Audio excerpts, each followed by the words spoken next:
You got some stuff that you're working on in the future. You've had this tan stack brewing, and it's brought together all these like disparate technologies. And we've heard chat about some other future projects that you have. Um, so there's this thing called Bling, and some sort of other stuff in this space. Could you sort of talk about what some of your future plans are here and what you're currently working on? Absolutely. So my future plans can be summed up by collaboration. So essentially, I'm always just kind of looking for just the fastest way to get something done, and moving up into the upper spaces of tooling. Getting into routing. Routing is a significant portion of what we would consider frameworks, and after that, a lot of what it constitutes a framework really comes down to usually there's some level of like opinionated routing structure for file systems. And then there's opinions around deployment. And then there's also opinions around kind of like co-location of code and server code and full stack kind of things, right? And so after exploring what that would look like for something like TanStack Router, I came to the conclusion that a lot of these concepts about frameworks are not really that unique. The routing experience and the framework that it's built on are super unique, but meta frameworks overall, they share a lot of the same tools, a lot of the same goals. And naturally, uh, you know, there's a lot of prior art in React. You've got Next, you've got Remix, you've got Gatsby. A long, long time ago, I even built React Static, which was a static site generator framework that I had to let go back in the day. But I didn't necessarily want to recreate anything here in this space, but I wanted the ability to have a full stack framework that I would also be able to use my router in. Because if I move to Next, I lose my router. And I know they're working on type safe routes. Good for them. Uh, it's still, not exactly where I'd like it to be. Maybe they'll get there eventually. Um, but then I also didn't want to have to be forced into most of the Next ecosystem as well. If I move over to Remix, it's the same story. I have to drop my router. Everything seems to be based around the router, right? And I have strict ties to my router now. I demand the type safety I want out of my router, and I demand the APIs that I have to build these scalable solutions that are really search param heavy, and nobody else really seems to be taking that seriously. And that's fine. It's mostly it's not a massive use case for a lot of other people. Um, but like if you were to go to AWS or Google Cloud Console, look at that URL. Clearly, they have built their own URL because of how much state they're storing in the URL. All right, they've built their own router. So I wanted to get into this space, but I wanted to be able to use my own router, but I didn't want to build the rest of anything else. So I talked about this to Ryan Carniato. We talk a lot. If you didn't gather that, and he was like, "Oh, that's really interesting." In Solid, we just kind of have our router, but then we have we have these transforms that happen at bundle time. And so he started showing me, the server dollar sign approach they have for a lot of stuff. And he's like, it's kind of like Quick, but it's not exactly like Quick is very proprietary and they're based on resumability. He's like, this is mostly just about code extraction. And I was like, this is really interesting. How could I use this for my framework? And he's like, oh, I don't know. And that kind of started the conversation between me and him and Nikhil Saraf, who is heading up a lot of like the work under Bling. Like he's a lot of the brains behind it, to be honest. Nikhil is awesome.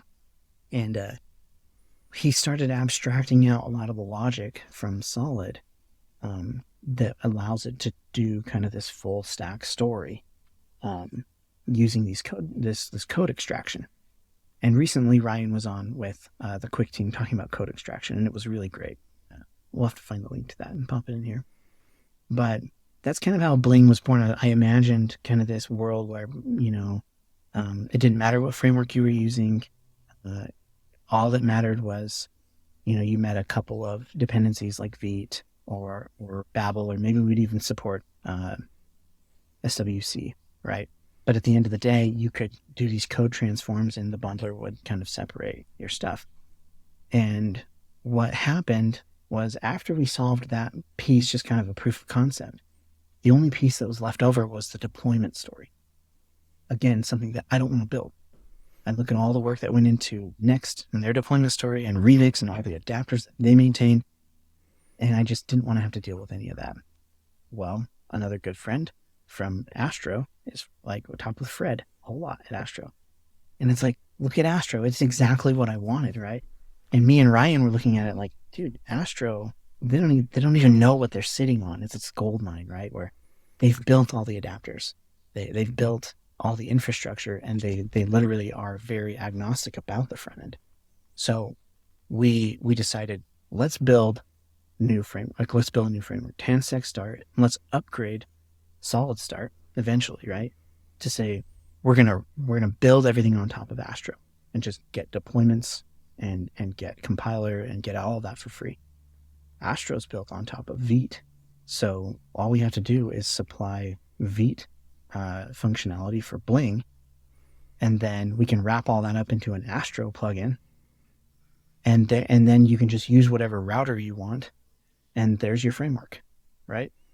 You've got a router, you've got code extraction, and you've got deployment. And at the end of the day, those are most of the core pieces you need to have what people think of as a framework. And so TANSEC start itself isn't even really a library yet. There's nothing. I mean, there is a little bit there. It houses the plugin for Astro that you import. And then there's a couple of components for doing React things like, serializing all the hydration data and unserializing it and hooking it up to TANSEC router.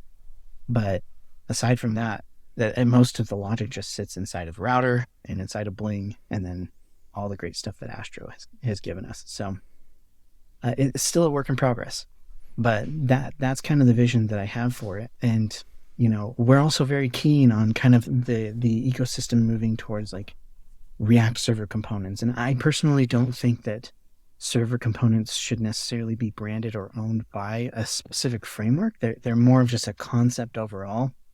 And we see the use server and the use client, and that's just one way to do it, right?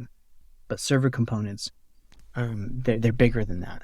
They're like, Astro technically had server components a long time ago. But I think that everybody's converging on these patterns.